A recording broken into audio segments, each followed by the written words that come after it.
Katika mchezo wa kusisimua wa FKF Division 2 uliochezwa mjini Mariakani mbele ya mashabiki waliomiminika kwa wingi, Mariakani FC waliibuka na ushindi wa mabao 2-1 dhidi ya Denmark FC ya Kwale. Denmark FC ndio waliotangulia kufunga kipindi cha kwanza, lakini Rama wa Mariakani FC alisawazisha kabla ya mapumziko, akiweka mambo kuwa sawa. Kipindi cha pili Salim alifunga bao la ushindi dakika 60 na kuzamisha matumaini ya Denmark FC. Kocha wa Mariakani FC alisifu ari ya wachezaji wake na mshikamano wa mashabiki waliowapa nguvu. Game imekuwa fiti, kila kitu ilikuwa ni mipangilio. Cause tumeamua ku approach game kulingana na venye opponent anacheza. Na tunafurahi mbinu zetu zimekubali na tukapata win. Huku kocha wa Denmark FC akiahidi kurekebisha makosa kabla ya mechi ijayo.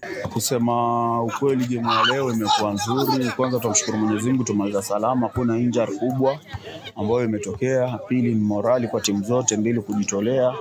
Maana mpira haukuwa rahisi. Wamepata chansi zao, wakatumia. Tumepata zetu, washindwa kutumia. Ndio mpira ndio ulivyo.